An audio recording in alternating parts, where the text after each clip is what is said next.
Are you thinking about buying an RV?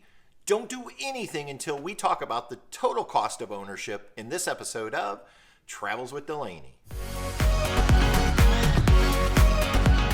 Welcome back, everyone. My name's Patrick, and if this is your first time here, I'm so glad you stopped by. We're the channel all about RVing and living life to the fullest.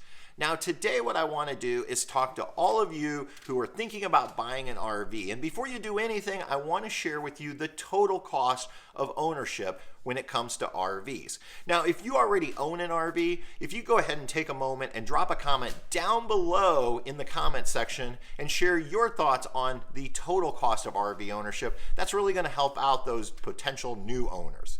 Everybody knows that purchasing an RV can be very expensive. New RVs go for several $1,000s all the way up to maybe even $1 million if you're looking at a luxury motorhome. And so that's a lot of money. Sadly, though, the cost of RV ownership doesn't stop at the initial purchase price. What we're going to do today is look at 5 additional costs beyond the purchase price of owning an RV, beyond the price of your campsites, and the fuel you'll need to get from point A to point B with your RV.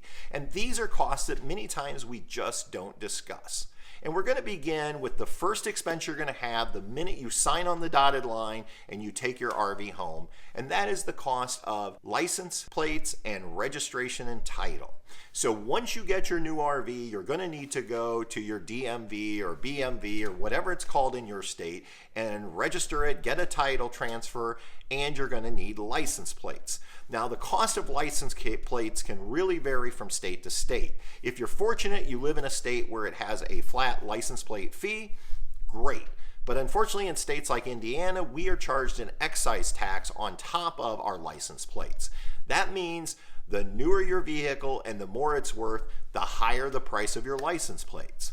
We currently own a 2020 Lance 1985 travel trailer. The MSRP on it is $38,500 when we purchased it, and our license plates run over $300 per year. Now, if we owned a motorhome, let's say, that was valued at over $100,000, the price of that plate would go up significantly.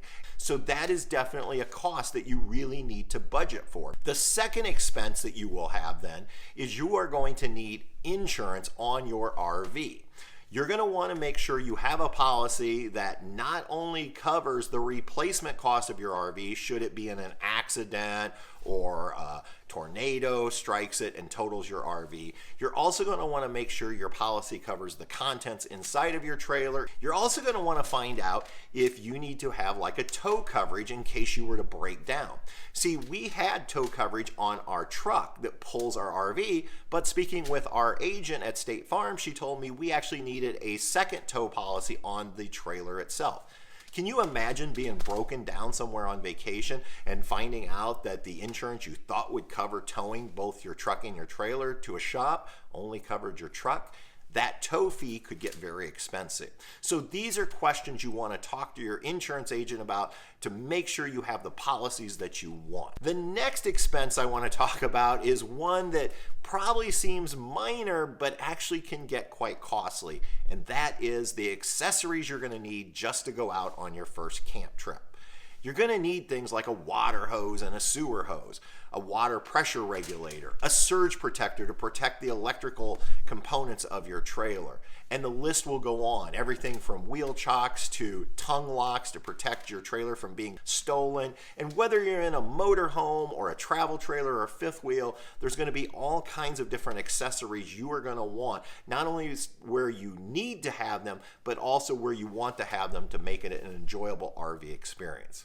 I would say you should plan a minimum of $500 for accessories, and honestly, it's probably going to go a lot higher than that. Because in addition to all the things I mentioned, most likely you're going to want to outfit your trailer. You're going to want things like dedicated linens, dishes, pots and pans, and slowly over time, all of these accessories start to add up. So $1,000 to get started really is not out of the question. Speaking of accessory, I'd like to thank today's sponsor, Blue Eddy. Blue Eddy makes amazing portable power stations like our EB70. This little power station has 716 watt hours of power with a 700 watt inverter built in. It actually allows me to make coffee in my 5-cup coffee maker and allows Patty to dry her hair with her blow dryer when we're off the grid camping. In addition, Bluetti also makes some amazing portable folding solar panels like this 200-watt panel, perfect for keeping our Bluetti EB70 charged when we're on the road. Again, thank you very much to Bluetti for making this video and other videos possible. And if you'd like more information about Bluetti and their full line of products, I will leave a link down below in the description of this video. Now let's get right back to our video. The fourth cost that I want to share with you deals with the upkeep and maintenance of your RV. Now, if you're buying a brand new RV, it is going to come with a warranty, but it's only going to cover so many things. One area that a lot of people don't consider is the tires on the RV. Now, eventually those tires are going to need to be changed, and tires can be quite expensive, and you want to budget for that. Sadly, some RVs come with lower grade tires, and they need to be replaced more frequently or sooner than you would expect. Other RV manufacturers are now using Goodyear Endurance tires, which definitely give you more confidence and will last a longer amount of time. But even those will eventually need to be replaced.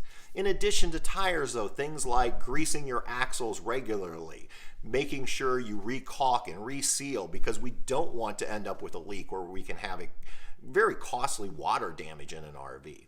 All of this maintenance starts to add up over time. And then once the warranty's out and something breaks, you will be taking on that cost. And so it's a good idea to set a budget and set aside money each year for a fund so that you can replace something when it goes out in your RV. All right, now we're down to our fifth cost of ownership. And it's one that you may not have, but a lot of people do have this, and that's the cost of storage. Where will you store your RV when it's not in use? Now, we're very fortunate where we live. There's no rules against it, and we have enough land that we can just park our travel trailer here at the house. But before we moved to this location, we lived in a subdivision that had rules against it, which meant we had to store it at a storage lot. Now, we were fortunate. We were only paying $30 a month to store our little travel trailer.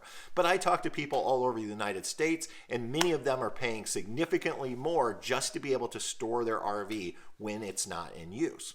This is definitely a cost you should be considering. And a lot of people don't even consider the thought of where will we park our RV when it's not in use until after they purchase the RV. And then they begin pricing out what it will cost to store it someplace else. All right, again, let me know down in the comments if I've missed any expenses. And until next time, everybody, we'll see ya on down the road. Good night.